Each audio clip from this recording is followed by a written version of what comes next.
Todo imperio tiene sus orígenes, y es curioso que la primera superpotencia de nuestros días encuentre estos orígenes no en una, sino en 13 colonias. Un nombre que has tenido que escuchar, pues la historia de los Estados Unidos de América no debería pasar en absoluto desapercibido. ¿Alguna vez te preguntaste cuál es el origen e historia de las 13 colonias británicas en Norteamérica? ¿Te interesa? Dale, entonces quédate hasta el final del video.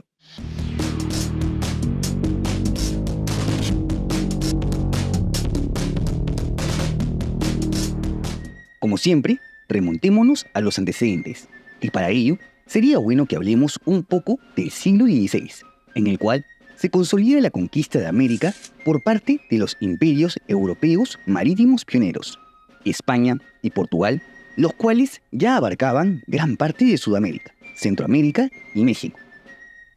Inglaterra, por su parte, andaba pendiente de consolidar su dominio sobre Irlanda, así como en resolver las disputas internas que dejó el gran cisma religioso, cuando Enrique VIII funda la Iglesia Anglicana.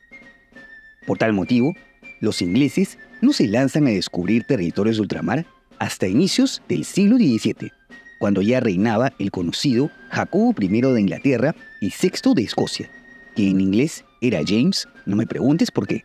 Y con tremenda emoción, yo soy James. El nuevo monarca le daría el visto bueno a las compañías de Plymouth y de Londres para establecer asentamientos en Norteamérica, un territorio aún no conquistado ni por España ni por Portugal.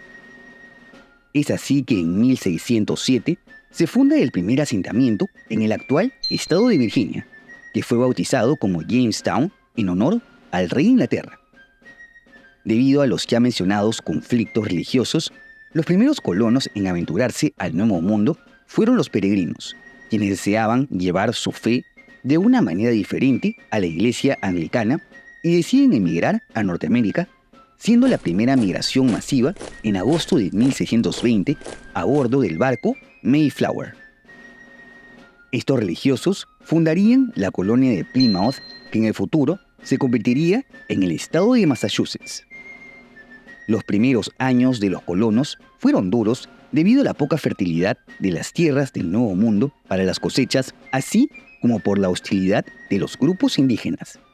Asimismo, otras potencias europeas se aventuran a establecer colonias en Norteamérica, tales como Francia, Países Bajos y Suecia, con quienes se inicia una competencia.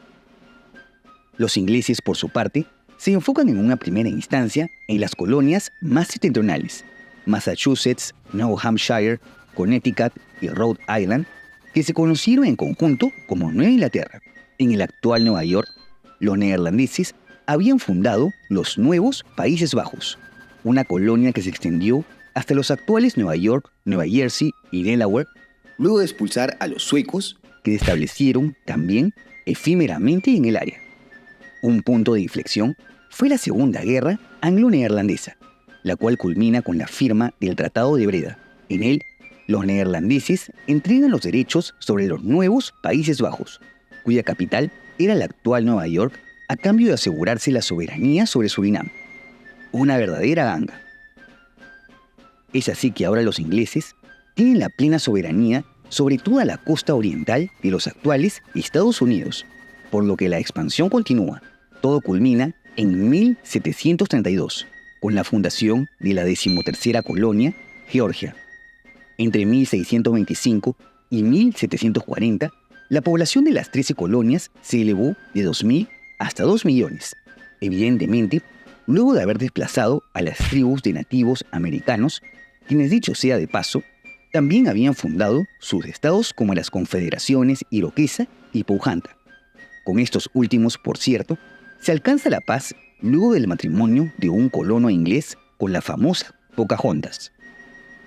Ahora que ya tenemos la expansión de las 13 colonias, veamos su división, que se dio en 3 regiones. La ya mencionada Nueva Inglaterra, que comprendía Massachusetts, New Hampshire, Connecticut y Rhode Island, era una región fría, pero con amplios bosques, lo que les permitió desarrollar una industria maderera para la construcción de buques, así como el comercio de pieles de animales, sobre todo del castor. Las colonias centrales estuvieron compuestas por Delaware, Nueva York, Nueva Jersey y Pensilvania, en donde se habían asentado previamente suecos y neerlandeses, lo que influyó en que esta región tenga la mayor diversidad étnica y religiosa. En estos territorios primó la actividad agrícola, aunque también se aprovecharon los recursos madereros. Asimismo, se desarrolló la industria textil, sobre todo en Pensilvania.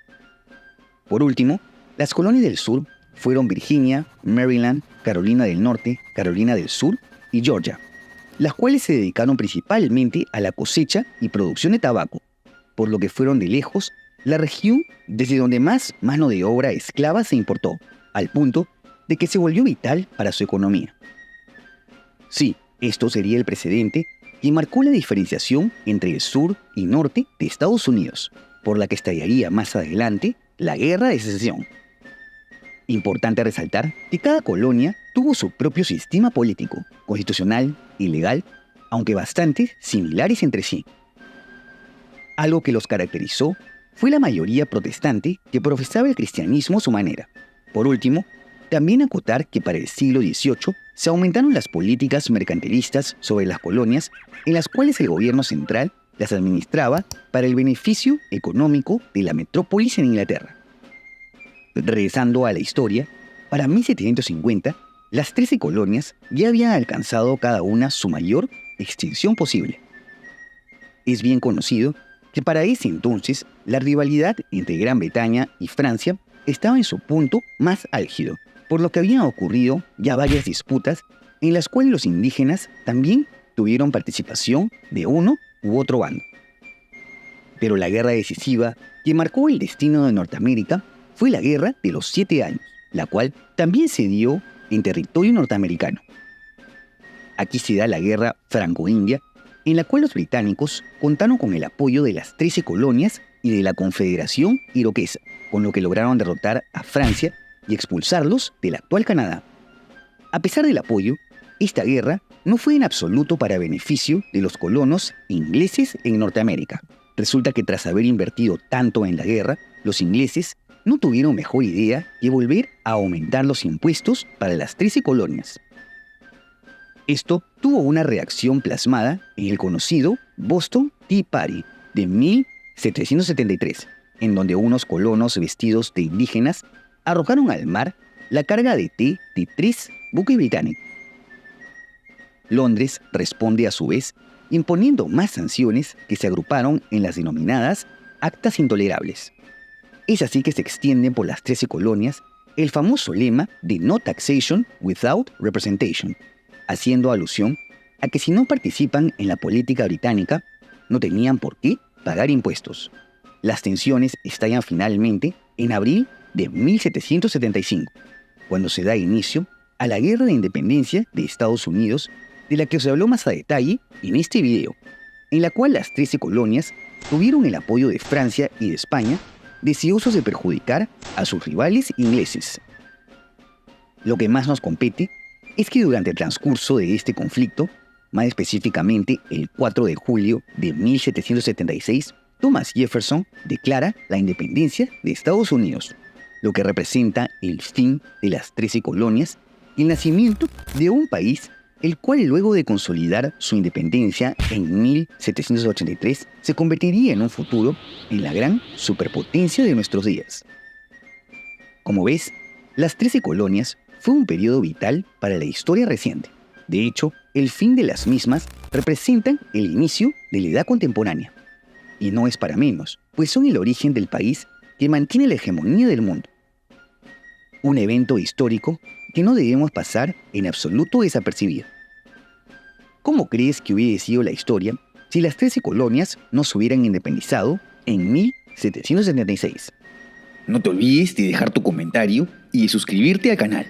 Asimismo, te dejo en la descripción mis redes sociales y por si quieres ver los nuevos videos en preestreno y tener una mayor interacción conmigo, tus donaciones en Patreon, unhermanito.net o miembros del canal son bienvenidas.